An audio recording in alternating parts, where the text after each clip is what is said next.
Welcome, everybody. Thank you so much. I am super excited that you guys are all here.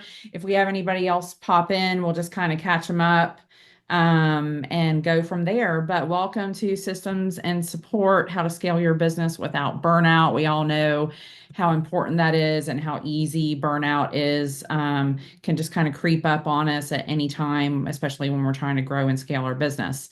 So I know most of you, there's a few of you that I do not know, but if you don't know me, I'm Maureen Doss, owner of the Virtual Workhorse Team, and creator of the Workhorse Hub, which is a system that runs your business, automates your business, and helps you scale your business with while being present in your life, without choosing business over living life in the present moment. I brought Thomas Keenan on today. He is the guru of all things business. I don't even want to give you an introduction, Thomas. I want you to go ahead and just introduce yourself and tell us a little bit about yourself and Yeah, why you're with us. sure. Awesome. First off, thank you everybody for having me here, especially you, Maureen. Just honored to be here and get to spend some time with you guys, and just dive into business and all things that surround it. I think one of the biggest fallacies that business and life are separated, and in my experience, they are not. I know Maureen's had her experiences there as well, and they cross paths very regularly. Um, I started as a service-based business over a very, very long time ago. I started as a custom car audio installer, transitioned into GPS tracking and dash camera installations. Born and raised from New York, I currently live in Dallas, Texas. I'm a proud and happy dad of 7 kids. I know it's crazy, Oh, and that's six of good. them are female. So when I was joking with Maureen before that, yeah, I'm surrounded by a lot of women on a daily basis. It's an actual fact. So and I'm still living, still surviving, still doing my things. I've got one son, he's awesome, and we've got two sets of twins mixed in there, which makes it even more chaotic. But all in all, it's great. I was that struggling small business owner for many, many, many years, and was very good at my skill set, my trade, but didn't necessarily know how to grow and scale the business. And when I started my GPS tracking installation company, worked in the field heavy, doing what we were comfortable with. I had a business partner in that company. So when you hear me say we, I refer to a lot to my team and me with my former partner. We were very comfortable and very skilled at doing the actual work, installing the tracking devices, traveling to the job sites, so on and so forth. What we lacked on was knowing how to grow and scale a business, knowing what systems and processes we really needed, knowing how to hire, train, You and want something retain specific, talent. Tomas? You can list it.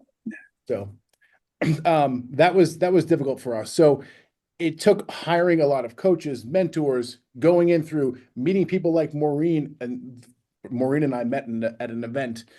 It's in those meetings and meeting people at these in these other areas of life that we're intentionally putting ourselves into those rooms where we start to learn and connect with others that help us overcome the next hurdles that are coming down the path in our life. So that's the back end there. Along the way, I actually sold that business in 2020 and moved here to Dallas, Texas. I've written a book, actually two books. One of them was co-authored, and my first book was published by just me. And that was an experience that was cool. Opened a lot of doors for me in a lot of different ways. And it's something that I leverage as a tool still to this very day. If you guys follow me on my social media platforms or profiles, you notice that I'm talking and referencing that book on a pretty regular basis, because it's something that A, helped me get better at what I was doing and how I was helping people, but because I wrote the book, and it's the exercise of documenting and writing, which helps you get clarity upon what you're doing. And the same thing applies not just in writing a book, but also in documenting and putting structure behind what you have inside of your company that will really allow you to fully grow and scale that to where you want it to go. Right. Did I Yeah. miss anything, Maureen? Yeah, that's great. And yeah, we will definitely promote your book at the end because your book is amazing. I love it. I have it. I was actually going to get it on my desk, so I had it here and I could show people. But um, actually, the first time we met, that was literally like the first thing you handed me. And I immediately went back to the hotel because we were at an event and I went and read it. Among all the other things that people had given me to read, I was like, this is what I want to read. Yeah. Yeah. So well, you need to put that on your things to read. So yeah, so definitely. I'm going to go ahead and share my screen. Sure. One thing Thomas didn't tell you, he is the owner of Step It Up Academy. He's an executive coach. He's been my coach. He has a podcast. I think highly of him as a business coach, mentor. And so that's why I wanted to have him on. We do a little similar things.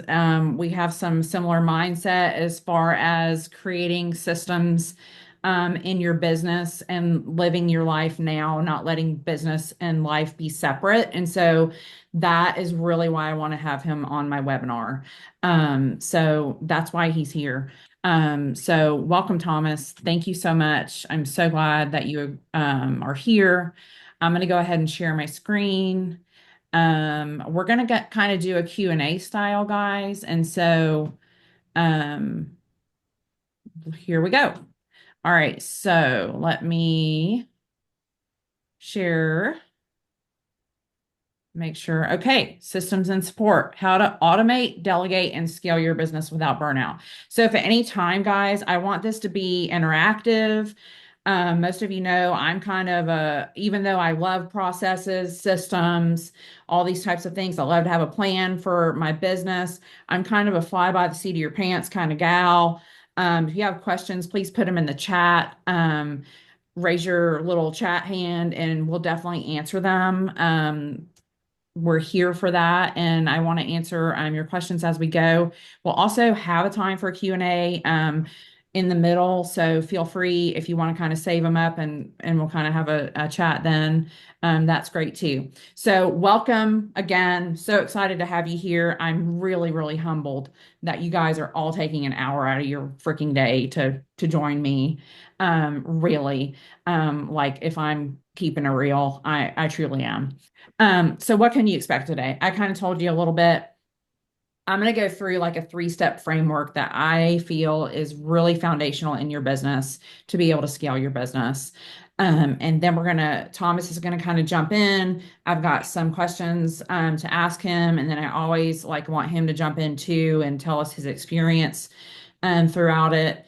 But my three-step framework is systems, automations, and delegation to be able to scale your business. I do not believe that without any of those, you can scale your business and have it be successful. Like I feel like you can grow your business, but in order for it to be truly scalable, for the long run, I don't believe that you can do it without those three things. So let's dig in. Okay, I'm going to tell you a little bit about me because not all of you know about me and my story. This is an article that I have out in a couple of magazines. It's called Turning Pain into Purpose. I have a 23-year-old daughter. I have two daughters, two beautiful daughters. But my 23-year-old who is healthy, I always have to say that first because my friends like want to hit me in the arm and be like, Maureen, you have to tell people she's healthy. When she was 11 years old, she had brain cancer. Um, I got initiated into a club that you never want to be a part of. Okay. The Cancer Moms Club, horrible club to be in. And so, um, I don't want to get into that whole journey, but 2 years into the journey, um, I had to, I had to start providing for my family again. Okay. I had left work. I needed to start providing for my family again. I knew I wasn't going to go get a job. I couldn't work for somebody. She was still in 8-hour days, 5 days a week of rehabilitation, physical and occupational therapy. She had a brain tumor on her brainstem. So as you can imagine, she couldn't walk. She couldn't see out of one eye. She had double vision with her one eye, among many, many other things. So we were in 60 hours a week of trying to take care of her with doctor's visits. And I decided to start my own business. So people were like, you're crazy. And I was like, no, it's literally a God thing. Okay. So I started my business. I had been running small businesses behind the scenes for 25 years for other people. So I knew how to run a business. And I also knew that people that wanted to start a business didn't know how to run their business. So I wanted to take that off of them and say, go do what you love, go do what you do best and be in your zone of genius, and I'll run your business for you. So that's what I did. But right away, I knew I needed to be present more so with my family than in my business. So I started creating systems, automations. As soon as I was making enough money, I started bringing in support and outsourcing. Okay. Now that is what I do for people. Okay. I give them my secrets to how I built my business when I was literally more present with my family and had this business that I was barely working in, but I grew to over six figures. Okay. So this is what we're going to teach you today.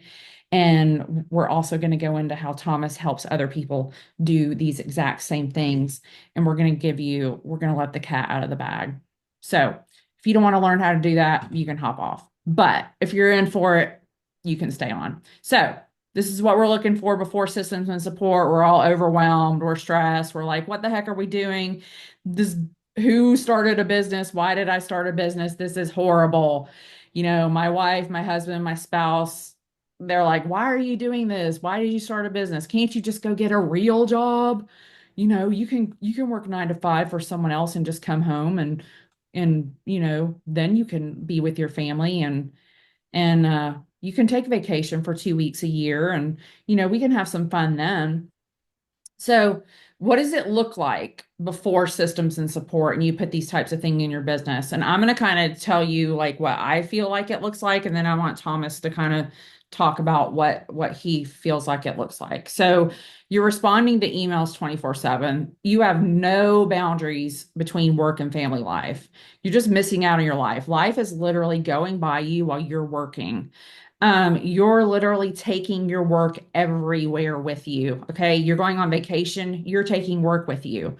You're losing deals, you're missing out on money, you've got employee turnover. You're literally wasting time, wasting money. Like I said, again, I'm going to touch point on the laptops on vacation, fires at lunch. You literally can't take a potty break without fires happening in your business. Thomas, just touch base on this. Tell me what your thoughts are before you implement some of these types of things in your business. What does it kind of look like for you or some of your clients? There's no time for that. I don't have No time time to for stop potty? and build a system because we're too busy doing the thing. Right. And it's the fallacy. That's the lie in and of itself. And I call it the curse of a small business owner. Yeah. We're so busy, or we think we're so busy, focused on these things that are so important that are Right. driving the business. Meanwhile, most of them aren't. That's the tough part to swallow. Excuse me, tough pill to swallow. But if we have to take a step back and pause for Yeah. a little bit of time, even if you dedicate an hour a day to start, because we're crazy, crazy busy and nutty things going on. And Maureen, I don't know what your experience was, but any of my previous experiences, especially in service-based businesses, Hmm. if I was slow, all I had to do was book the vacation, and then all of a sudden, the work started. Right. I don't ask me why. It Yeah. just seems to work that way. Yeah. So that was the joke between my ex-business partner and myself. Hey, if we're having a slow week, a slow month, just book a vacation. And Right. trust me, the work's going to come in like crazy. Yeah. We have to dedicate a little bit of time each day. And this is where one of my sayings that I say all the time is small steps forward daily. We have to take small actions each and every day to drive ourselves forward. Right. And over time, they compound upon themselves. True. So an hour today, an hour tomorrow, an hour the next day. By the time you get to the end of the week, you got 5 or 6 hours worth of work of structure building that you may have completed for your own company. But we have to give up some of the time doing the tasks that are top of mind. They seem to be fires. We have to give up some of that time Mm-hmm. and work on the back end of things if we're ever going to get off of that rat race or that wheel that what we call it the rat race, Yeah. get out of the rat race, right? Um, Right. so that's my take on it, my experience too. Yeah. Yeah. And I don't know about you, but I know like these types of things you are I'm just going to check one more email when you're with your family, and that Mhm. turns into 30 minutes or an hour of emails, Yeah. right? And you tell your kids, it's okay, or it's daddy, when are you going to be done working? And you're like, it's okay, I'll be done in a minute. Mhm. And they're like, you said that 30 minutes ago, daddy. Or, you know, your spouse is like, hey, we're trying to have dinner here and you're on your phone, and you're like, but it's just one invoice, or it's just one contract, one more contract I need to send out. And that one more thing that you've that you're for thinking that you need to do is like this fire just becomes like it's never one more thing. Well, it's a Yeah. blessing and a curse because Yeah. that's the drive Right. that enables us to be small business owners who are driven True. and successful. Right. We're willing to do whatever to make whatever happen. And at the same point in time, it's also a detriment. Can I give you a real world story? Yeah. Okay. This is probably 10, 11 years ago. Yeah. I was still working hard in my service-based business, living in New Hmm. York at the time. I was still married to my ex-wife. We had one daughter at the time, Hmm. my oldest biological daughter. And I was sitting at that dinner table Yeah. with my phone next to me, answering emails that I thought were immediately important. Right. And by the time I picked my head up and looked, my poor ex-wife had her head in her hands and Yeah. she was sobbing at the dinner table. Right. And I'm like, I had no idea what was going on. Yeah. Like I just came out of Nana land and all of a sudden there's this woman in tears who I Right. care for dearly Yeah. and I'm the cause of it. And then we had a very frank conversation. And that was the tipping of probably one of the first dominoes Mm. where it was like, oh, I have to get my head out of my rear end here a little bit more and Hmm. focus more on the things that are truly important. Right. Because, yeah, you may think that email is important, and it probably is, Right. but the email's not tangible unless you print the paper. Right. The device that you're connecting to the email on is tangible, but the living, breathing human beings next to me, the family, is Right. very tangible, and that's the immediate need right now. Right. Yeah. That was And a tough lesson. yeah, definitely. And so I'm going to ask you, so my advice to people is for these types of situations and for, when I talk to people about systems, automations, delegation, they're like, yeah, I don't really need that now. And I'm like, I know it's the perfect time. So Mhm. what's your advice on that? Yeah, I get this a lot too, where, and I work with a lot of service-based businesses, you know Right. that. Someone will come to me and be like, it's not the busy season right now. I really don't need to Mm, put effort and emphasis into that. right. I'm like, hold your horses. Yeah. Because once the weather gets nice again and you and the guys go out in the Yeah. road and you're Yeah. hustling like crazy and the phone's ringing like crazy, you're not going to have time for it either. Yes, I know. So now's the time to get it done.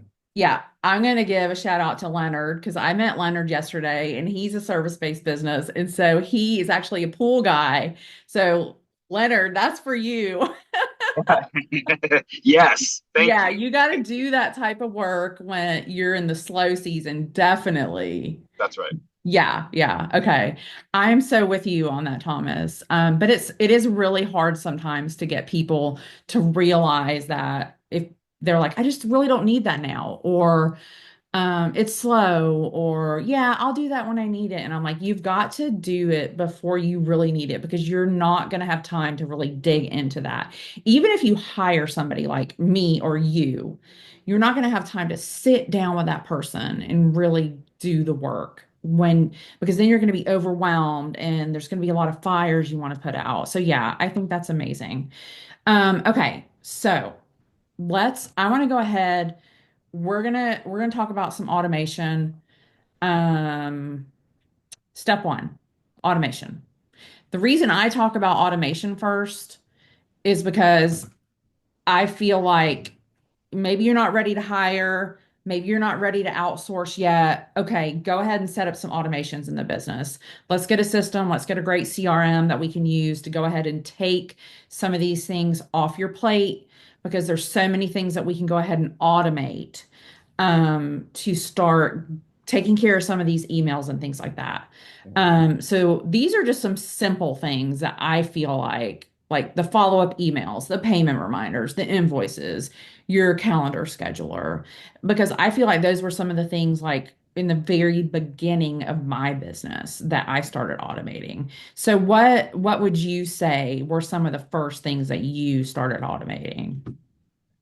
Appointment reminders for sure. Yeah. It's a bit more complex for us because we had peak of my company, we had 30 full-time technicians. Right. So you were a lot bigger than I was. Yeah. So it was actually more challenging to get a lot of it done because of the team size. Right. We had to find a solution that worked for us that enabled us to also assign who was going to be the technician who showed up. Right. We were doing, and this is almost 10 years ago, and now it's pretty common. Yeah. At the time, it was like cutting edge. We were Right. sending out a headshot of the technician who was arriving on site. I love that. I have Yeah. a lot of So people that ask for that. yeah, so yes, we service commercial trucks. We install tracking devices and cameras and whatnot. But a lot of companies would install these devices in their sales reps' vehicles or even vans that the driver took home. So a Uh-huh. lot of the service calls that we did were at the technician or the sales rep's house. Okay. Okay, give me one second. Mm, sorry. You're fine. So with that being said, oftentimes we would show up and there would be no male at home because they were out doing something. There would be a daughter, a female, a wife, a mom, right? Yes. And it would make these women very nervous to see, Mm-hmm. listen, Maureen, you've met me in person. I am not the smallest human being. Okay. No. And for reference, guys, I'm 6'4", 285 pounds, and I'm covered in tattoos. Yeah. I'm not a friendly looking person. I know I'm not. Right. So, and me just being raised by women my whole life and having a Right. mom and aunts and people I care for and just hearing some things they've talked about, it's like, wow, I'd be kind of nervous if I saw this guy walk up to my house and knock on the door and all of a Right. sudden I'm the only one home and I gotta answer the door and communicate Yeah. with him. Right. So Mm-hmm. us being proactive and sending out these automations Yep. were really helpful. The Okay. second thing that it helped us with is we had a no-show issue. Okay. If we showed up to a job site and the reminders weren't set, if one of our installation coordinators didn't pick up the phone, send a text message or the email and confirm with the client that we were going to Right. be on site tomorrow at 8 o'clock, we would show up and there would be no vehicle waiting for us. Oh, they took the keys. The vehicle's here, the equipment's here, but we have no I keys. see. Yeah. Right. So now we lost out on the install rate that we would normally charge, and we were Right. able to charge a no-show fee, which was like maybe 25 or 30% of the fee that we should have been charging. Right. So it was a no-win for everybody. Okay. So by automating some of these things, Yeah. it cut our no-show rate drastically. That's huge. Yeah, it was huge. The other thing I have there for you, and you're kind of diving into a little bit here, sales process. Like Yeah. everyone should have a sales process. In my opinion, you should have a sales pipeline. You should be tracking all the stages. And this is how we filter or allow leads to not slip through the cracks when it comes to Yes. sales and follow up. Yes. Huge. Yeah, Huge. Yeah, those are my top three. Like my top three automation musts. And so I want to get your take on that. So mine is the client onboarding, the client nurture, and the lead follow-up. And so let's touch on the lead follow-up and the sales process sure. because I see so many times, or we're in-person networking, we're getting the cards, we're throwing them in our door in our car, we're not following up with them. Or we are getting leads through, online, and our process is broken or null, or it relies on us and we're humans and we make mistakes and we don't have time to follow up. So, yeah, having that automated, let's talk about that and how that can increase your sales. That's huge. Huge. So, Yeah, it really is. We all have the best intentions as yeah. business owners. Oh, that I'm going to call that person. I'm going to go to this event. I'm going to spend all this money on this ticket, go to this event, spend money Hmm. on the hotel, the plane, the food, blah, blah, blah, blah. Hmm. I come home with 30, 40, 50 business cards, Hmm. and I don't have time to now enter these things into the CRM, or do Right. I even have a CRM to put them into? Right. Right. And even those of us who have the CRM, and now it's like this is another task or a chore. Right. Right. Right. So, what do we do? How often are we going to follow up with these people? And like Yeah. I've thought about this down to the nitty gritty with a lot of the automotive industry events that I've attended too. Yeah. So it's like, hey, let's build a lead capture system. If I Mhm. meet somebody randomly outside the event, I've got a QR code on my phone. They Yep. can scan it. We can exchange information. If they hand me a business card, I can either manually enter it into the system or I can actually snap a photo of it, and the tool itself is going to import the data Yeah. pretty accurately. Yeah. Okay, it's a little here and there. Yeah. But now I can drop them into a follow-up sequence that follows up with this person. exactly how I want it to when I want it to. So Right. one of the things that I look at for let's take events for instance, because Maureen, you and I have done a lot of events. Yeah. I don't want to follow up with that person while they're at the event. Right. And I also don't want to follow up with them the day they get home, like Right. the first business day they get home, because Right. they're going to be over. I had a client in the past they called Monday Manic Mondays because Monday was just chaotic all the time, right? Right. So Right. I would never follow up with anyone post event on a Monday. Right. I would wait to Tuesday or Wednesday and send out a hey, we met the other day, it was great, nice Right. connecting, blah blah blah, whatever you wanted to say. Exactly. So we can build out wait steps and people put people in like these Mm. hold buckets until the actual date and time that we want to send the messages out to them. Yes. And there's certain days of the week, if we look at data, there's certain days of Mm. the week that people are more receptive to opening emails, Right. replying to SMSs, or whatever the case may be there. Yeah. Yeah. I love it. I totally love it. And I'm so with you on not sending them the information during the event or the Monday they get home because their inbox is just so overwhelmed, Yep. right? And they're like, everybody that they met at that event is sending them something during that time. Yeah. So, but having that lead follow up is huge. And like you said, I come home, I go to my BNI meeting on Wednesday morning. I come home, all the visitors sent their business cards around. I take the picture of their business card. It goes right into my CRM.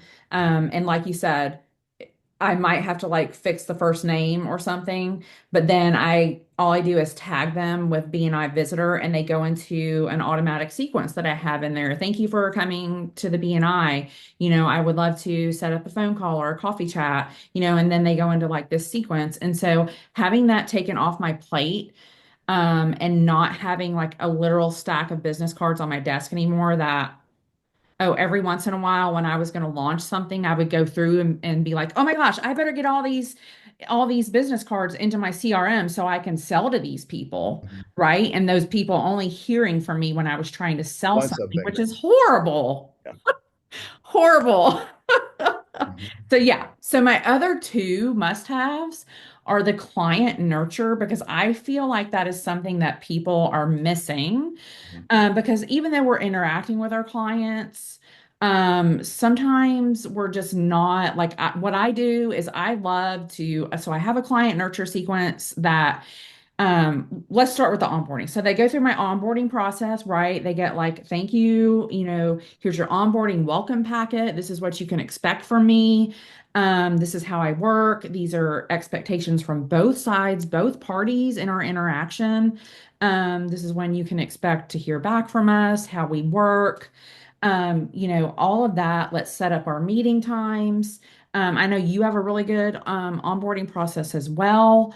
And then they go straight into, along with the client onboarding, they're getting a contract, they're getting a proposal contract, and setting up a recurring invoice, right? Something I do not have to think about anymore. Thank Yeah. goodness, right? I mean, you think about it, and people are like, I'm just going to send out my own invoices. And I'm like, that's fine. It's 10 minutes every couple, a week or so. But if Until you you get 100 add that, clients. you add that up and how many clients do you have and how much time that is, that it really does save you so much time in the long run. So Yeah. after the client onboarding, I love to nurture my clients because how many times, I just get peace of mind by, you know, having for the first 4 weeks, I have an email that goes out just checking in on them. Even though I may communicate with them, I still have an email going out. How's it going? I just wanted to check in with you. It's been a few days since we chatted. Is everything going okay? Do you have any concerns, questions? And then it's 6 weeks, and then it's 30, 60, 90 days. And it gives me peace of mind that even if I may not have chatted with them or Zoomed with them that week, they still heard from me, right? And I think that's huge. And another reason I do it is because nobody else does it, right? And so I feel like it makes me stand out a little bit. Yeah. So I think so if you had to pick three, what would your three automation musts be? Hmm. The client onboarding, obviously. I mean, Yeah.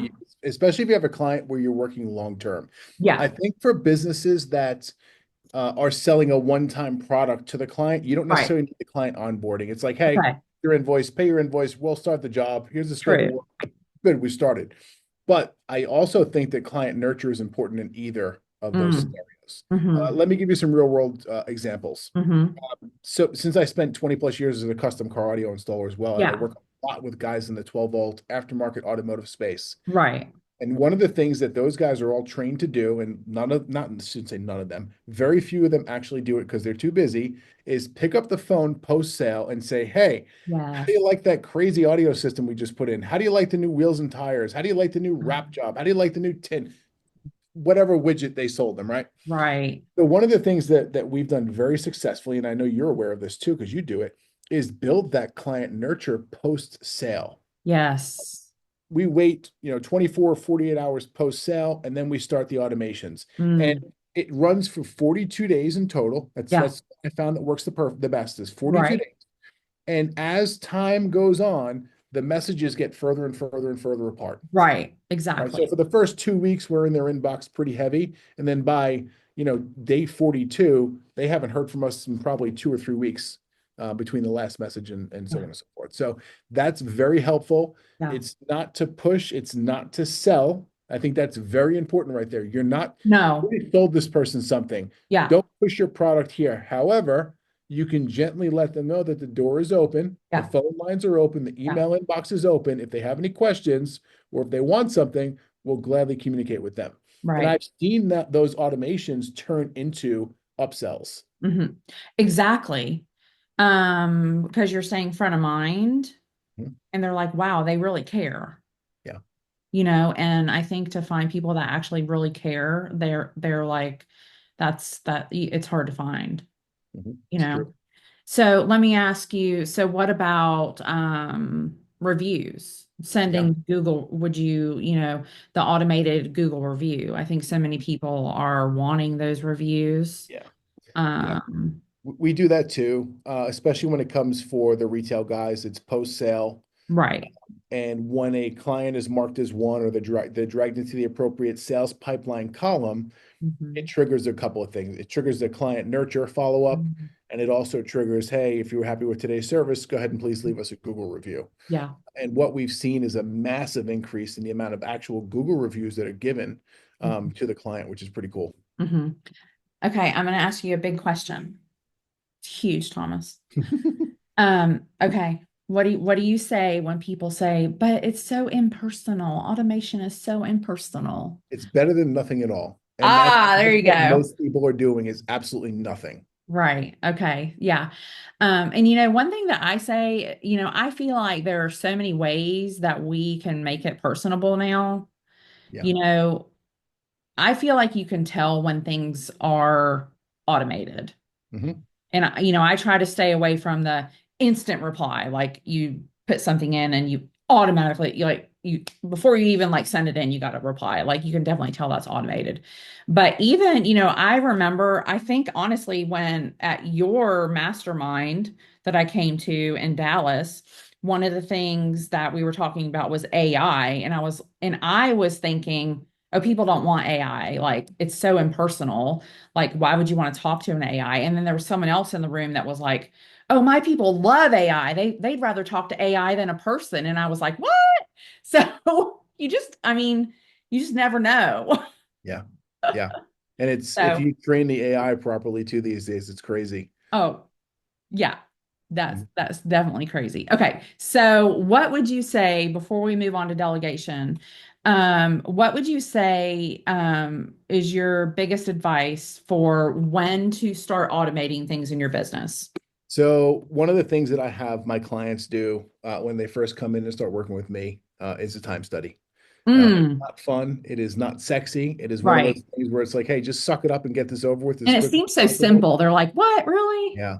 exactly. But if it's done properly, and I'll give you guys the steps here and how to do it. Yeah. And I also have a document, Maureen. I'll send it to you post this Awesome. webinar, and if you want to email it out to everybody, feel free. That'd be I great. use it as a lead magnet, by the way, folks, for people to come into my stuff. So I'll gladly give it to you. Awesome. And it's from my book. It's part of the book itself, Okay. right? So the time study, I'm going to give you the end result, then I'm going to tell you how to do it. The Okay. time study is going to tell you where you're wasting your time on efforts that are below your WPH, your worth per hour. Okay. Okay. So Mm-hmm. step one here, for anyone here who's on the call who's a business owner, you have to figure out your worth per hour. Mm-hmm. Okay. It's a little dicey for business owners because we tend to roll a lot of our personal expenses and stuff into our numbers and whatnot. Cool. Just Right. figure out roughly how much money you made last year. Right. Okay. Divide that by 2,080, right, which is roughly you working 40 hours a week. And you and I both know if you're a business owner and you're working 40 hours a week, you're probably not working that much. Most of Right. us When you say how much money you made last year, is that how much you? gross, Okay. All right. gross number. All Okay. right. Um, so if your worth per hour, let's say, is $120 per hour, Mhm. you should not be doing any tasks that would cost you less than $120 per hour yourself. That should be Mhm. delegated and or automated within your system, your company. Right. So establishing that is number one. That's a KPI. I think it's a Right. KPI that every small business owner should monitor and keep very close track of. It should be upward trending at all times. Right. Right. Now, as for the time study, this is where it gets unsexy and it's not fun whatsoever. Start documenting everything you're doing in Right. 15-minute increments for as many days as you can basically do it. Right. 2 weeks would be ideal, but let's be realistic. My experience tells me this. Usually by day three, you're disgusted with your own actions and Right. inactions because you've now written down and documented where you're really wasting your time and focusing on efforts that really aren't where you should be. And Right. you're like, oh, okay, I know exactly the areas of my life and business that need some attention immediately. Right. Those are the ones that we're going to focus on. And Uh-huh. my methodology here aligns with yours. I just call it different things. Right. Exactly. So I call it the G3 method. Okay.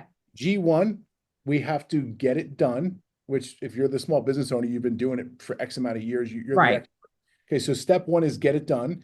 And you have to get it done well enough so you have a decent understanding of how to do it, Right. right? So you know how much time it's going to take. You know what the end result's going to look like. You know what the processes are. You don't Right. have to be the expert. You got to be pretty good at it, though. Okay, you have to have a good understanding. Right. Two is get it documented, Right. right? And I think this one is the one that holds so many people up. Right. Exactly. Because documentation, oh my God, I got to sit behind my computer and type like it's 1988. No, no, we don't. Like we've got fancy, crazy tools. We've got screen capture tools. We've got AI. We've got video and voice transcription tools Yeah. these You days. just did a Facebook post on it the other day. Yes, I did. Follow Thomas. And finally, G3 is get it delegated. Yeah. Yeah. So once we have these things documented, and there's a hidden step in between there that I Yeah. don't normally talk about publicly because it's too much info. Yeah. But we have to decide, hey, are we going to automate this thing or are we going to delegate this thing? Okay. Yeah. Okay, Yeah. that's like the in between. Yeah. And the other one is, do we even need to do this? That's a good one. Oftentimes we can delete it completely and it doesn't make any impact on the bottom line of our business. We're doing it because we've always done it this way. We've all Right. heard that excuse before, Right. Okay. right? Yeah. So, all right, can we eliminate it? If not, cool. Can we automate it? If not, all right, well, we're gonna have to delegate it. Well, who can we delegate it to who's currently on the team? Yeah. Is there somebody on the team who has the skill set, who gets Right. it, wants it, knows it, has the capacity to do it? And if Right. not, now we've got to go craft that role, that position, and build a hiring process for that person as well. I think Colleen has a question. Yeah. Go ahead, Colleen. Maybe. Sorry, I have I also have something in my eye. Um, so Thomas, where do you're saying to start this with when you did your division from what you made gross last year, what if you're new in this and you did not make? That's a great Colleen's question. brand new. So Mhm. so how do you do that? How long? Like what's brand new? Like 3 days, Oh, 3 months, 6 months? 4 months, but not monetizing anything yet. Okay. Yeah. Honestly, I don't have a solid answer for you. I really don't. That's It's the the first first I've time I've heard. ever been asked that question. Okay. Yeah, he's But honest. you'll get back with me then, right? Yeah.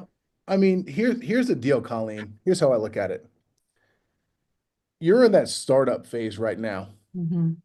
And whatever has to get done at this point in time, Mm, most likely is going to have to get done by you. mm, This is where you're in that G1 phase of the business right now, which mm, is get it done. mm-hmm.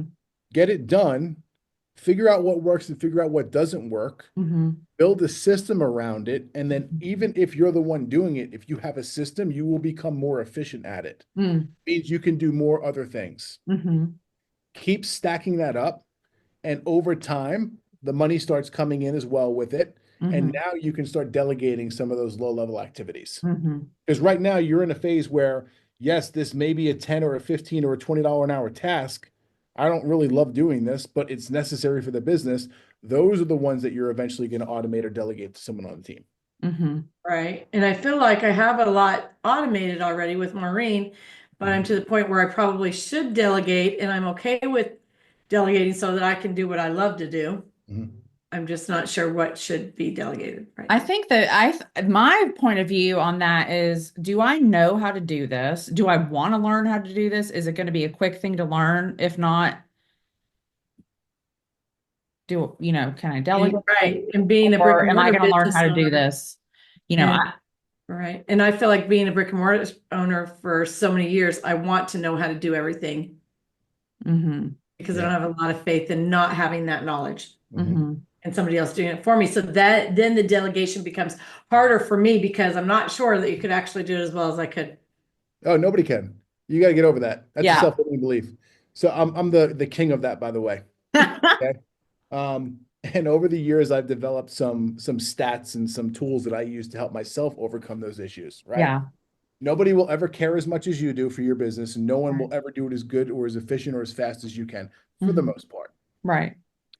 When it comes time to delegation and hiring and bringing people on, I don't care if it's a virtual assistant, I don't care if it's a part-timer, I don't care if it's a full-time employee. Mhm. My rule of thumb is this: if their core values align with mine and the company's, and they can produce the work between 60 and 70% efficient as I can, Mhm. don't let them go. Mm.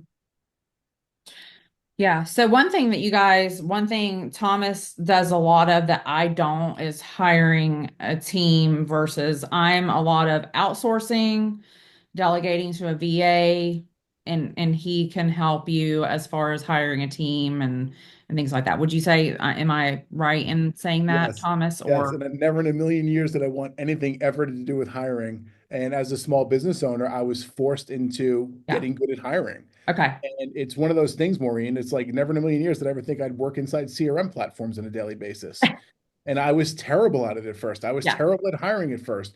But if you spend enough time in it, day in and day out, and you Yeah. get those reps and those hours in, eventually you become an expert in that area. Yeah, And exactly. yeah, at this point in time, I've done so much in hiring. I could talk about hiring at nauseum for hours. Yeah. And So you're doing your hiring online, right? So your team's yes, not right there. So that's so scary to me too. I've been 35 years building businesses. I can talk to you in person and know whether I want to hire you or not. Because I've done that. I've had so many employees, She's but had 8 brick and mortar businesses, so I've she's had 8 familiar brick and with mortar that, but businesses. she's So new to the online world. yeah, So, yeah, so this is scary to me because I don't actually see you, and I don't mean this against you or Eric, but there's some real jerk people online, and oh yeah, I every day, and it's embarrassing to me, I'm every day blocking men, and I'm afraid that they're going to trick me. you'll find the crazy women too. Like they'll Don't think worry. they'll portray themselves as somebody I would want to work with or as a woman.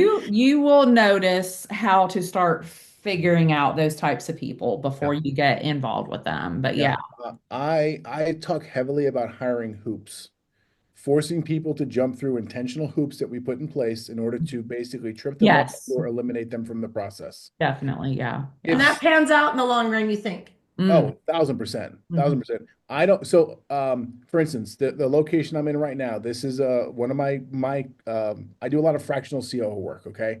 I'm a fractional COO for a guy here who has a big service-based business, and he's got this gorgeous office here, and he's got, I don't even know how many employees nationwide, probably 200 or 300 at this point. Mhm. Um, and we're hiring, this is the main headquarters for all of his companies. We do a lot of hiring out of this location. None of them come into this location until they've been through my process. And Mm. it's usually 2 Zoom screening interviews Mhm. before I allow them into the office to meet anyone face to face. Mhm. Yeah. I'm Mm. filtering that heavy because I don't want to waste his time because his worth per hour is a hell of a lot more than mine. And I make pretty good money. Okay. right? So I don't want to waste his time. At the same Right. point in time, it's my reputation if I allow someone who doesn't align into this office. Right. Right. Yeah. Right. So I've developed very stringent processes using online tools that allow the right people to come in if they have shown that they can follow up, that they do the right thing, they do the exact things that I asked them to do it when I asked them to do it. And Yeah. if you don't, it's very simple. Not even a conversation is needed. It's boop, delete. Yeah. Exactly. Yeah. Okay. Well, let's talk a little bit more about delegation. Sure. So my big thing right here is we cannot scale our business. You guys cannot keep wearing all the hats, but you've got to pass it to the right people. Okay, so let's talk a little bit about that. And I do. You guys can follow Thomas or reach out to Thomas if you want to talk to him more about hiring. If you want to talk to me more about outsourcing to the right person, definitely reach out to us. I do have a whole training on who to delegate to, how to delegate for success, because delegating is not just about giving them a task and thinking it's going to be done, exceed your expectations. So what are some things that we can start to delegate first? So of course, things like admin work, email, scheduling, things that you're pushing to the side, you're procrastinating on. But the big thing for me that I love to get you to start delegating are those dream projects, things that you're saying, one day I want to do this, or I wish I had time for this, or I wish I could do a podcast or write a book. And while your VA or whoever you're outsourcing to or somebody on your team may not be the one that's going to write your book for you, they're going to free up the time for you to be able to get to those dream projects. So those are some things that I like to think of right away that you can start delegating. And like we were talking about with Colleen, things that you want to accomplish or you want to get done that maybe just aren't in your zone of genius and you don't know how to do. So yeah, right in the beginning of your business, you might want to take the time when you have to be the doer. And like Thomas said, you're in that first phase. And you have to be the one getting the things done. You might want to take the time to learn how to do it. But when you're moving up in your business and you are able to delegate, those are going to be the things. You don't want to learn how to do it. You want to hire somebody that is their specialty. And honestly, sometimes they do it better than you. Sometimes I look at my social media and I'm like, wow, that's amazing. I'm like, oh, whose post is that? And I'm like, oh, that's mine.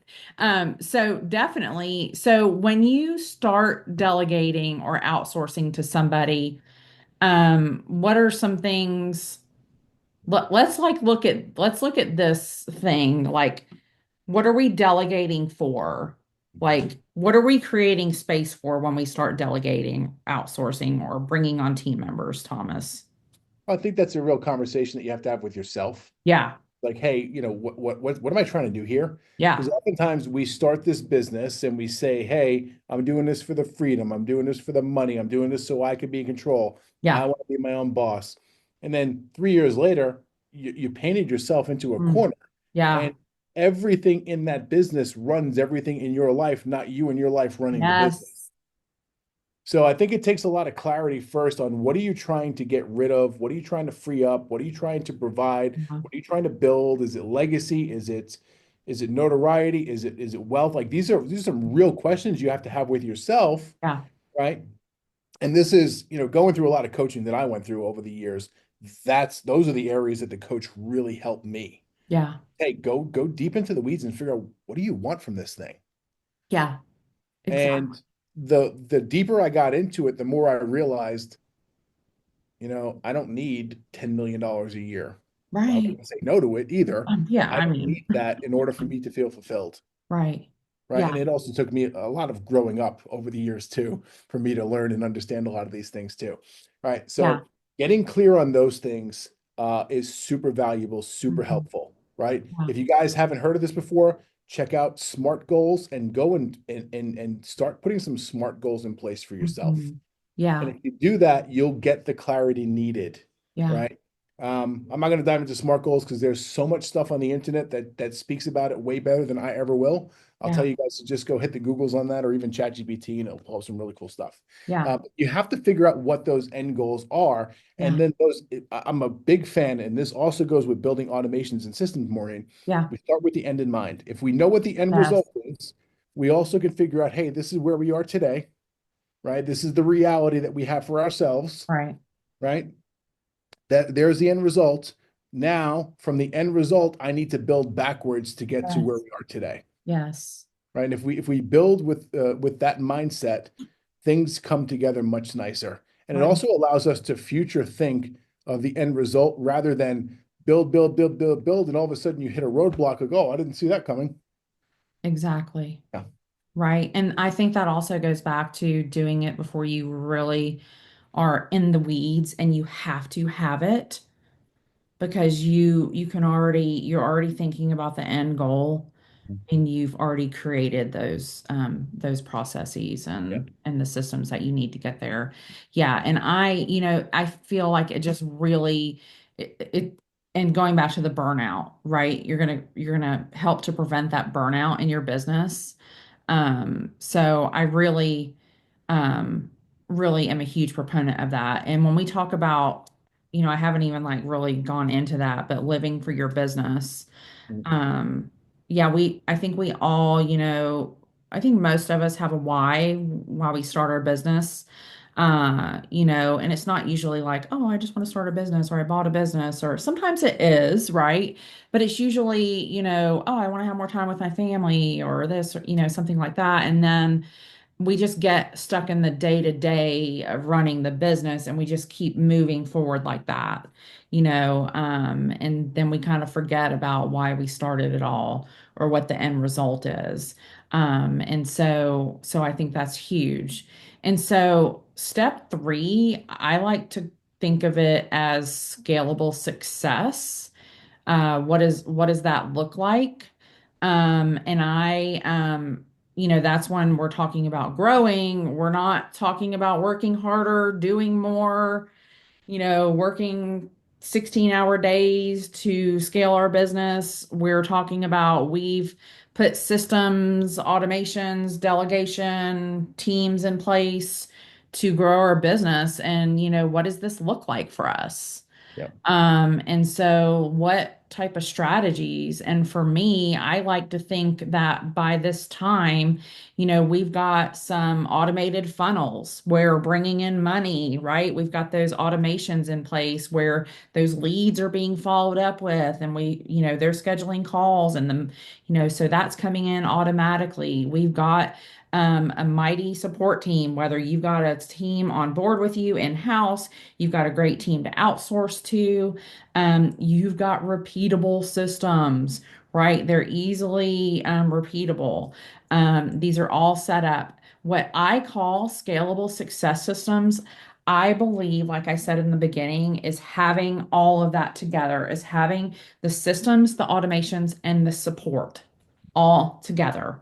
Okay. Like Thomas said, I call it one thing, he calls it something else. It's kind of a similar thing where you've got to have it all come together in the end to have the end result. Okay. And so having that all come together is where you're going to have the scalable success. So, like he was saying, when you look at the end goal, so I'm a very, very end goal visionary person. When I sit down with a business owner to plan out, let's build out your systems, let's build out your CRM, I'm like, what's your end goal? Where are we going with this? Because I am not going to build out a system for someone for the now. I don't want to really, I mean, I do need to know what's happening in your business right now, but I ultimately need to know where you want to be because that's what we're going to build it out for, right? Because why are we going to create systems that work for you now that don't work for you down the road? Same with hiring. It's one of the biggest things that I run into is a lot of clients come in, want to work with us, and it's like, hey, I'm looking to hire for this need, this role I have to fill today. I'm like, yeah, that may put a band-aid over the issue you're facing right now, but you Right, really have to start future thinking and start building a plan to hire for where you're going, not where you are today. right, And it's scary. It really is scary for the business owner because often right. Like, wow, I got to hire someone in the C-suite position or a manager for the first time, and how do I afford that? Right. Yeah. So you think that they're just so kind of stuck in the now and they like thinking ahead of time is kind of scary. Yeah, yeah, and also you're just like, hey, well, I don't have the cash flow for that, and they may not at the Huh. moment. Yeah. Okay. Yeah. So Eric's got a I question, Maureen. do what? Eric's got a question. Eric, you got, oh yeah, Eric. I do, I do. How are y'all? We're perfect, And Very Eric. that's good, not the sir. question, but as an exit planner, owner dependency, Mm, is not a sellable asset, or right. it greatly decreases the value of a sellable business. Exactly. And one of the other things, and this kind of goes with systems and hiring. How deep do you guys go with the owners on development of culture? To where the owner's vision is transferred to the key people. Mhm. I think Yeah, that's something more Thomas would go into. that's my book dives pretty deep into that. Okay. Because I lived it. I went through it myself in my last service-based business. Uh-huh. I talk heavily in there about the importance of core values, the implementation of those values, hiring and firing to those values, ensuring that your partners and your suppliers are in alignment with those. Sharing the vision with your team is a huge piece, I think, for any business owner. We've probably all experienced this before, where you either work for someone, you work with someone, and they didn't keep or they basically hoarded all the information for the business up here, and they Mm, didn't want to give it out because, oh, that person's going to steal my ideas. Or right. if I teach this guy too good, he's going to go out on his own and do it and become a competitor tomorrow. Mm, Right? Those are all. It's basically scarcity versus abundance, and that's a scarcity mindset. mm, Right? Um, it takes a while, I think, to really truly develop the abundance mindset, because this is my opinion here. As a society, we're not trained that way. mm, Okay. But if we start to work on the self-development and work on the abundance mindset, a lot of that stuff comes into play. And it's like, wow, this is a no-brainer. If I help my team members understand the end result that we're after, they're going to have a clearer picture of where we're going, and they're going to stop fighting me and digging their heels in the ground because they understand the why behind it. mm. Right. Yeah. And that's just what I've seen firsthand. And don't get me wrong, there's still hiccups that come along with it. You still get some people who come through the hiring process who aren't a good cultural alignment. But if you didn't have that cultural system in place to begin with, you wouldn't be able to determine if they were a good fit or not. Right, Right. right. So And, I think and, it's and super from a important. Yeah. and from a scalability standpoint, I'm very familiar with what Maureen does, Mhm. on the back end systems. That I mean, would you say that that's an integral conversation with the owner as well? Oh, To yeah. make sure that the systems that key people were tying into, Yeah. they buy into that. Yeah. And or the VAs, that are brought on board, they buy into that, Mhm. because it's the strategic vision of the owner, and everything's supposed to be going in the same direction. You don't want to have any cross currents, but Yeah. Mhm. Well, Eric, this is probably something you touch on and know a lot more about with your day-to-day interactions with your clients. Mhm. You know, how many people come into you who say, "Hey, I want to exit my business," and you ask them if they have a CRM or a database of their clients? They're like, "Oh, what the hell's that? I don't know what that is." Correct, They're correct, actually, the business has to have less value if they don't have that data. It Right. has to. correct. Yeah. If their numbers are not right, Mhm. Right. and their Mm, systems, to replicate those numbers are not right, yeah. you know, good luck. You're not going to get high market value. Right. Right. Yeah. Yeah, I mean, actually, both of you guys know, because Thomas being my business coach and Eric being a very valued colleague, that, I recently went through a client that sold their business. That was a really hard hit. But, I turned it around as in, marketing and sales of value for me because we had actually come on board with that client for 3 years where they had no systems or operational value at all in their business, didn't know their numbers, didn't know their client data. And we had come on board, implemented, systems, given them support, had several VAs on their staff. They were able to go out, get sales for the business, have things in order, present numbers to people that actually wanted to buy their business. And he sold his business 3 years later. So, when you talk about value of the business and having an exit strategy, that's a whole nother conversation. So yeah, the value of having, your data in one location and being able to access those types of numbers and your client data, in just a minute is priceless. So yeah. Um, Well, I think Maureen, I think also, just kind of, give you some validation for what you do. I mean, it's one of those things where you hit that wall for a second, but yeah. then through the environment, or the mindset of abundance rather than scarcity, you went Mhm. out there and you told your team, Yeah. you told your team, this is what I'm looking to do. Yeah. And you trained us all, which was beautiful. I mean, you like literally like every week I see you in the meeting, and it's like, boom, this is what I want. This is how I'm going to do it. Yeah. This is what I need from you, and people just go, they gravitate towards it. Oh, you're awesome. Thank you. Yeah. Everybody go out and tell people what you need help with, what you do. Always talk to people. All right, guys. I just want to ask you, this is very, very liberal number. What would you do with just 10 hours back a week in your work week? Okay. I have people tell me when I ask this on social media all the time, a lot of people tell me they would take a nap. I'm like, I'm all for that. I like naps. You want to take a nap while systems and automations and delegation is running your business, go for it. Okay. But if you want to be working with high value clients, you want to be going out getting sales, you want to work in your zone of genius. What else could we be doing during that time, Thomas? Whew. First thing that comes to mind for me is spend more one-on-one time with the kids. Oh my gosh, right? Yeah.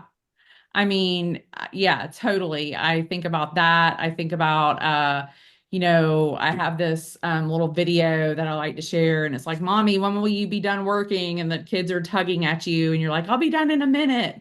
Eric, could see you. You have that question asked a lot, don't you? And you're like, I'll be done in a minute. And they're like, said a minute a long time ago. Um, so I think that's huge. It is. It Yeah. is. I mean, it's the time is the most precious resource that we all have. Yeah. And the more you have to use towards the things you care about, Oh my gosh. Yeah. that's what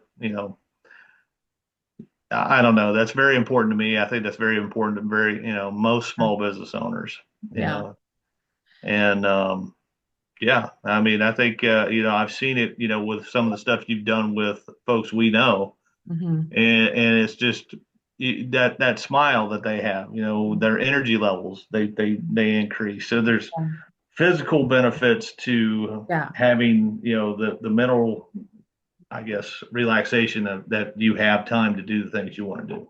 Yeah. And you know what it is for me? Like, especially like as a mom, being able to step away when I need to or when I want to throughout the day, not planned, and know like, okay, it's fine. Like I've got automations running, I've got emails going out, like my invoices are going out, people get contracts automatically. Like the good portion of my business is being taken care of, right?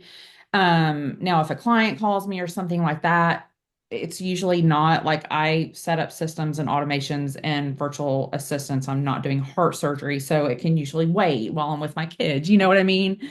But being able, when my 18-year-old who's going to go to college in the fall is like, "Hey, can we make a target run?" And I'm like, "Oh yeah, I don't have a webinar or I don't have a client scheduled for the next couple of hours. So let's run to Target." Like, you know what I mean? Just being able, for me, just being able to like take those little times or take a walk during the day, and things like that means a lot to me. And that's how I've set up my business. So I Um, could hire you to take my kid to Target. Is that what you're oh, telling me? that, yeah, let's go. Let's go. I mean, I'm always up for a Target run. As long as you give the credit card, we'll be Yeah, fine. yeah. Give me your credit card. So yeah, I mean, I love just being there for my kids. Um, and just being able to take those moments like throughout the day. And also like, sometimes my husband forgets to tell me that he's off like one day next week or something. And I'm like, oh, okay, well, I'll be off too. Like, you know, because I feel like I have enough set up in my business where I can do things like that. If I didn't have automations and systems set up in my business, I would be scrambling. Like, oh, but what if I need to send a contract out? Or what if it's the first and I need to send invoices out, things like that. And I would feel like I was more glued to my business. Like I am not the glue to my business. I do not have to be the button pusher. Like things happen in my business without me pushing the buttons. So definitely. Um, so yeah, I mean, grow your business, work on your business, not just in it, increase your income, work on high value tasks, freedom, vacations without your laptop, guys. I cannot tell you how many times I've gone on vacation with my brother. Oh, I didn't say that. Um, Bringing his laptop, and we're in the beach house, and I've seen this, it's not just him. I see this over and over with lots of people in life. They bring their laptop, and they're at the kitchen table, we're in the pool, and he's on vacation with us. I'm like, no, no, no, you're not on vacation with us. You are not present. And the kids are like, when are you going to come swim with us, Daddy? And he's like, oh, yeah, no, no, no, I'm good. And I see that a lot. Or you see the families on the beach and, they're on their phones, whether they're working or not, they are not present with their family. So, but be present. Have you been at your kid's soccer game and you're just going to send that one more email, or you're going to answer that email or send that contract? And then little Susie's like, did you see my goal? And you're like, oh, uh-huh. And you really didn't see the goal. You were working in your business. So stop missing the goals in your kids' lives. All right. I'm so on that, guys. Stop missing the goals in your kids' lives. Today, tomorrow, every day. They are growing up. And I want you to stop missing those goals. So less stress. All right. So Thomas, I want you to talk about before and after systems real quick. Like, what does this look like? Just kind of give us a synopsis. Can I give you a real world example? Yes, please. Okay. Many, many years ago, this is my service-based business in New York. We were awarded a contract. And at the time, it was me, my business partner, and one helper. Mm-hmm. We were awarded a contract to work on school buses for the city. Mm-hmm. And we had 500 school buses that we had to install a tracking device in. And we had basically the summer to get it done. Mm-hmm. It took us the entire summer. And we got it done. And we worked day and night to get all those vehicles done. Okay. Fast forward either 3 or 4 years later. Now, at this point in time, we've grown the business. I've worked with a whole bunch of different coaches. We've implemented systems, processes, software, automations. All those things are in place. Mm-hmm. We get a phone call from one of the GPS companies that we subcontracted for, and they said, "Hey, I hope you're sitting down right now." I said, "Yeah, what do you got?" He's like, "Well, we just won a contract with the entire NYC BOE, New York City Board of Education, and we won all 5,000 school bus installs for New York City, and we'd like to give all those installs to you. Can you handle it?" And without delay, I said yes. And then it's like, oh my God, what did I commit to? Yeah. So now we worked day and night, but we got 5,000 buses done in a 90-day window. Wow. Whereas a couple of years before, we struggled to get 500 completed in the same time. Right. So without systems and processes, without documentation, without hiring processes, without training, onboarding and training processes for new team members. I don't care if that's a virtual assistant or if it's a full-time employee working for you, right? Without those pieces in place, we never would have been able to complete 5,000 school bus installs. No. That's amazing. That is huge. That is huge. I can't tell you. And I tell people, and like you said, and I know we're kind of running over, but I think this is huge. Like you said, it is not hard to do in this day and age to document your processes. Do it as you're doing it. I like to tell people, right? You're already taking the time to do the process. Go ahead and document it as you're doing it. That way, the next person that comes along can go ahead. You've created it. It's there. I think that's a whole nother webinar we can get into. But okay, yeah. So this is just kind of going over what we've already talked about. So let's talk about, I have just a few points I want to make. These are a couple of client testimonials. This was from Sarah. She said she used to spend 20 plus hours a week chasing leads, sending emails. Now it happens automatically. She literally doubled her monthly revenue, guys, just from putting some of those things in place.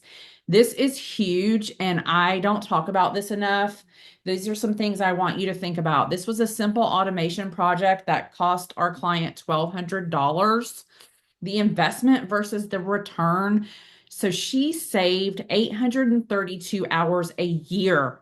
Okay. If we took what she was spending weekly, basically, and did the math on what it was spending her just for a year on her hours, it freed up basically $83,000 worth of her time. This is a little bit, if you go back to what Thomas was telling you about what your time is worth, knowing what your time is worth. What did you call it, Thomas? WPH, worth per hour. Yes, your worth per hour, knowing your worth per hour. Okay. So we freed up $83,000 worth of her time, her worth per hour.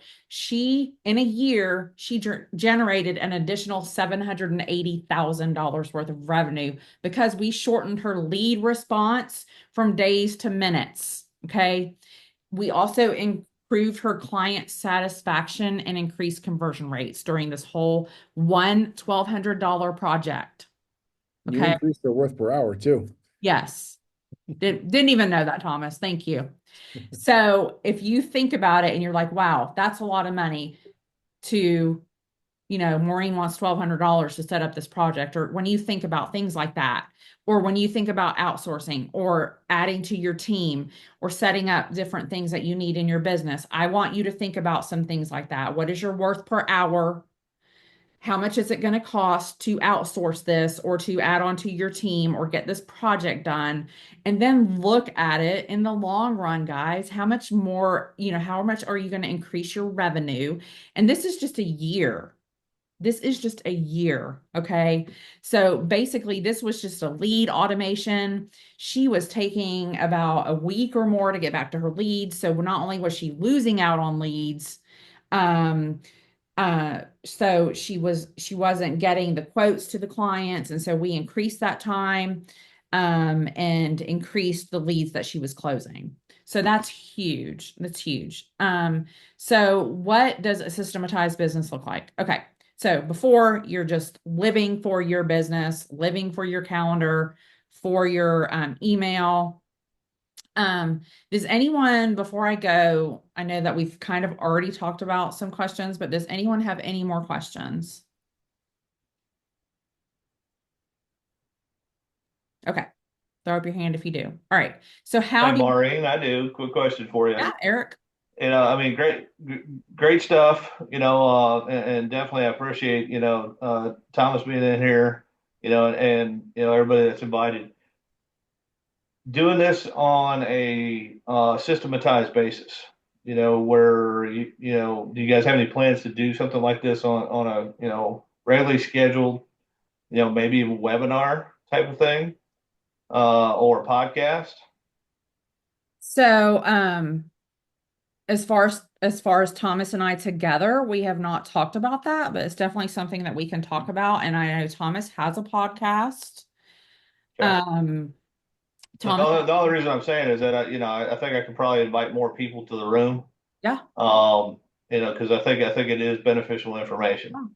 I mean, we would love that. It's definitely something we can talk about offline, Eric. Okay. Thomas, I think that's worth Yeah, I'd be open definitely to worth that. a phone call. Yeah, I would love it. Um, okay, awesome. All right, so Come on. Come on, little computer. Okay, so what do you do? Okay, so if this has just wowed your socks off and you're like, well, how does all this work, Maureen? Like, how do you put this together? Colleen, do you have a question? I did have a question before you started. Go I ahead. mean, before you just started Oh, no, speaking. go ahead. So, but I You couldn't couldn't find find your little my hand? hand because I had you on half screen. I'm like, where the Oh, hell did my hand go? Okay, I found it. So we talked a lot about automation and you just touched on the $1,200 to set up your automation. But oh, what you that did, was just that was just a kind of what is it for delegation? oh, How's that's that? different. So that wasn't like a real, like a price. That was just a project that I had worked on. So I'm going to kind of talk about that. So Okay. So the system that runs the CRM and all the automations that you can set up is called the Workhorse Hub. So it runs on a platform called Go High Level. You may have heard of it, but the benefit from going on the Workhorse Hub is that you get me and my team to support you, set up your automations, run it for you, and we give you chat support. So you get 24/7 chat support. Okay. So that is a 197 a month. Okay. Then, if you need a VA, what we do is we have a team of virtual assistants. We set you up with a virtual assistant that fits your needs because we have lots of different specialties on our team. So, what we do is we kind of evaluate your business, your needs. We look at your end goals because that's very important to us. And as far as us as a team of virtual assistants, we are a lot different. We don't call ourselves an agency. We don't work like an agency. We come on board. We are a part of your team. We like to be team members, grow with you in your business, and we are strategic partners with you. So we like to find the right fit with you. We meet with you once a week and create your work plan to go with your end goals. Okay. And then we implement the process to reach those end goals with you. So then together, the Workhorse Hub and the VA, that is my scalable success system. That is the ultimate way that you're going to be able to scale your business is having the systems, automations, and the support of a VA. Okay. So today, if you sign up for the Workhorse Hub, which is the 197 a month, I am offering you a free hour with me for a consultation to go over the best way to set up some automations. We'll look at your business, talk about those three must-have automations. We'll talk about your leads, your onboarding, and your client nurture sequence. Okay. So that is what that looks like. So this tells you a little bit the pricing, one payment, one login, one subscription, 197 a month. So let me tell you a little bit about what that means. So the system, the Workhorse Hub that runs the CRM, your email marketing, your sales funnels, all of that in one location. So if when you're an entrepreneur, you kind of start your business and you've got all these different subscriptions here in, 10 different places, and all of a sudden you're paying $500 or more to have all these different subscriptions to run your business. So the way I like to look at it is you have this and then you have all these different things around here. So what we do is we take it and we put it all into one location. So you have one payment, one login, and one subscription for 197 a month instead of when you bring in a bookkeeper or a CPA and they're like, what is this subscription for? And you're like, I have no idea. I'm paying like $500 a month for this CRM that I don't even know what it does. I'm not even using it. Guys, that's why we come alongside of you and we help you. We get your people in there.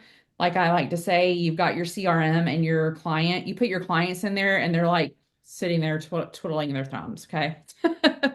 Well, we're going to help you so they're not doing that. We're going to make it active, optimize it for you, and make it efficient so you can streamline your business and really start scaling your business. All right. So you've got your email marketing in there. All of that is in there for you, and we're going to get your business automated and systematized. Okay. So 197 a month is how that works. This is what you're going to be like, woohoo! After you get all this done in your business, you're going to have a business that lives for you. Thomas, sum that up. Business that lives for you. What's that? What's that mean to you? It gives you some freedom to go do the things that you ultimately wanted to go do when you decided that you were going to build the business. So it allows you to go focus on that why, Yeah. what it does. And it's truly magnificent when you ultimately can. You're like, wow, I put all this hard work in, worked my tail off for X amount of months, years, whatever it may be.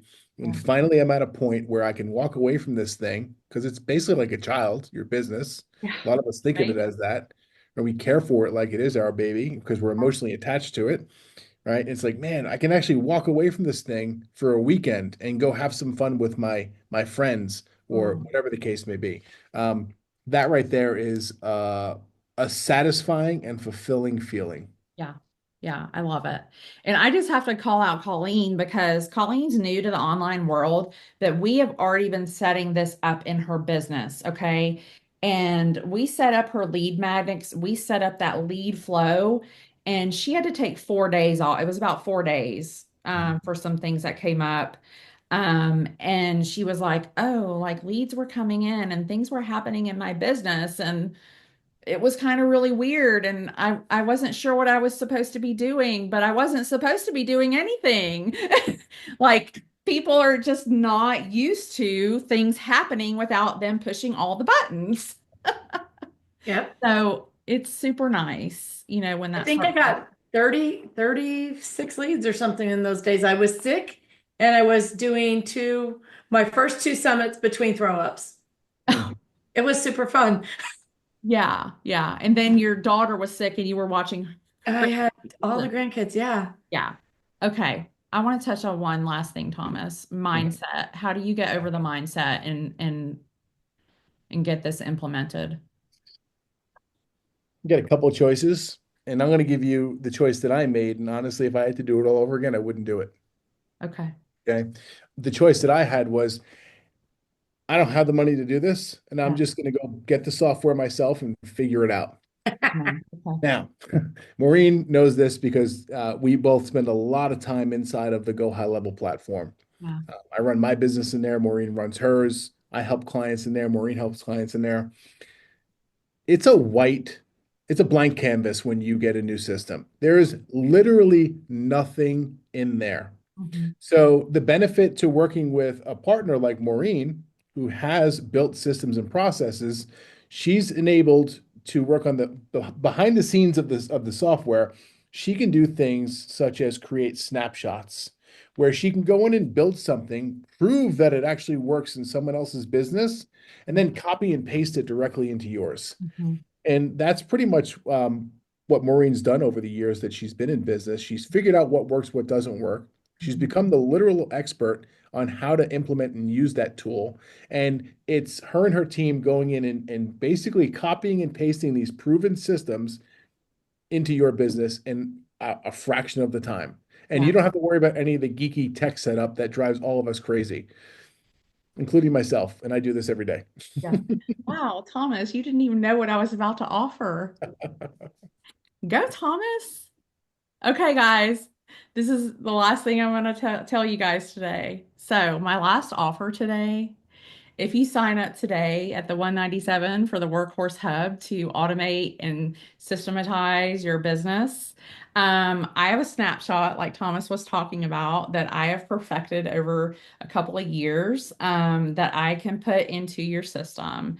And it is worth probably over $5,000, but I am valuing it at $5,000. And so basically what it is a snapshot that I've created of automations for onboarding your clients and nurturing your clients and your leads coming in. Basically, all you have to do is put your copy in there and your branding in there, and it's kind of like a business in a box. And I'm going to help you get it set up. We're going to get your business information in there. Basically, you don't have to lift a finger. You go through 2 free onboarding calls. I show you how to work everything. And one thing I want you to know about the system is that if you already have a CRM that is working I know there's a couple of things. I have a couple of attorneys that I leave in their attorney specific practice manager, and we integrate this because the practice manager does one thing well. It handles their cases. That's all it does. And so what we do is we integrate it.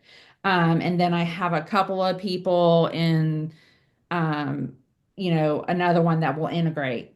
Most other people can come just over to the Workhorse Hub. So that's something we can talk about. Now, if you're still in another CRM, your CRM is not 99% not going to do everything that this one will do. So we can definitely talk about that. But this option of the $5,000 snapshot is only available if you sign up today. So, let me go ahead and put that link in the chat and I will give you guys, I think I'll give you guys about 5 more minutes and we can just kind of have open conversation and I will email this out if you sign up today through email. That's fine too. I will also offer the snapshot. If anybody has any other questions. So basically, when you get the snapshot, what happens is we put your copy into emails that are already provided for you. We put your branding inside the system and everything is ready to run. So it's kind of like you get this business operating system in a box. We can still add in anything customizable that you need. That would be an extra price to customize it, but that's always an option down the road. Colleen, did you have a question about the virtual assistants Um, well, just the delegation, all of it. of the delegation? So I do, and I will be glad to send out my webinar on delegating for success. I think you did that on my live. Actually did that on your live. Yeah, you're I'm right. just gonna go there and say that, but I don't know how to hire you guys to delegate it. I don't know how to delegate it to you. That's what I need to know. How to delegate. All of it. No, I'm just kidding. Not all of it. Well, I can tell you how to do that. Well, let's see. Yeah, you know what we're talking about, Give but me your card and then we'll get working. we can chat about that in our next little chat, but I do need to get that moving in that way so that I'm not running in circles. Yeah, definitely. And so as far as our VA business, basically what happens is people can come into our business two ways. You come in through the software, and then we can manage your software. If you're like, I just don't want to touch this, I don't want to have anything to do with it. I want you to run it for me. I want you to help me with my client relations, set up all that invoicing and everything. We can take care of that for you. You never have to lift a finger or touch it. Some people are like, oh, I love this. I want to get in there and I want to do everything. Just show me how to use it. That's great too. You can just use us for some virtual assistant work. We have 3 levels of support, anywhere from admin support, taking on your daily operations, to having me or one of my assistants, Sarah, help you with some strategic planning for those and goals. So if you're trying to launch something, and you need some help getting that launched, then we can help you plan that out. So that's kind of how the virtual assistance works. How quick do you do that? How quick do we do the strategic planning? Pulling the launch together. Sorry. Well, it just depends on what you're trying to launch. Okay. So, Erica. All right. So you touched a little bit on the attorney blend in for existing platforms, Yes. but what if I'm not sure if what I already have built out is gonna mesh or come with your system? Or so I use Clio Grow, but I'm in the process of transitioning Clio Grow to Lawmatics. Okay. So how far in the process are you? Well, we've done some beta testing on it, gone back and done some tweaks on it, and we're about to go live. So we're pretty well built out. But is this maybe something that I could use for, keeping track of referral sources or Definitely. We actually have a whole attorney snapshot built out. So I would give you a different snapshot instead of this one that I'm talking about, because we have a whole referral system built out for attorneys. Mhm. It does integrate with Clio Grow. I would have to look at the one. There's definitely not that I need to get too techie, but there's definitely API capabilities where we can integrate it with just about any software. Mhm. So basically what would happen is, are you still going to be using Clio? I'll be using Clio Manage, Yeah. basically once the clients get hired, but Yeah. Okay. So we can have that one talk to the Workhorse Hub. So basically, if you want, there's different ways that you could do it, but it can definitely be beneficial. We can actually do, for the attorneys, we're actually doing a lot of lead generation. Um, and mhm, then we choose what point. Um, Usually when they turn into paying client is when we send them into like the Clio Manage or the other system. mhm, So yeah, that's how that kind of works. And then we just kind of sit down with you and decide what that whole flow looks like. mhm. But we have been working with actually several attorneys, um, to create that over, about a year. Okay. Yeah. Is that something you and I can have a follow-up Oh yeah, we conversation can about? definitely have a follow Okay. up, and I would be glad. I would give you the that snapshot. So yeah, we can definitely have a follow up call uh, Okay. to go over that and look at that, Cool. and I Thank can you. talk about your pain points and everything, and see what we need to do. Sounds good. Yeah. Okay. Okay, guys. All right. Well, Thomas, any last thoughts? Any advice, last thoughts, or Any advice or last thoughts? This isn't easy. None of it is. And I think we have to develop a really strong mindset of just sticking through it. You know, Maureen, you've been dealt your bag of tricks in your life. No, I have, and I'm sure everyone else here on the call has as well. Life will continue, business will continue, and some days you're the bug, some days you're the windshield. But each and every day we've got to show up. It's just that simple. yeah, it's true. Awesome. Yeah, one foot in front of the other. I know, as easy as we make it, as much as we love what we do, I even woke up yesterday and I told my husband, my grandson calls me Momo, and I said, I'm done. I want to be a stay-at-home Momo. And I said, I'm just joking. I'm good. For one split second, I was like, eh. But create the life you want, create the business that lives for your ideal life is what I want to help you guys do. Yeah. Yeah. All right. Stop living for your business. All right, guys. Thank you so much. I want you all to dream big, have faith, and then take the action, because we can't get the results without the action. Thank you All right. so much, Thomas, for being on. This has been amazing.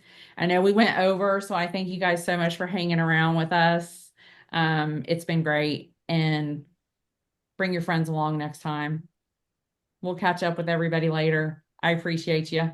Thank you all. Thank Bye. Good you. night.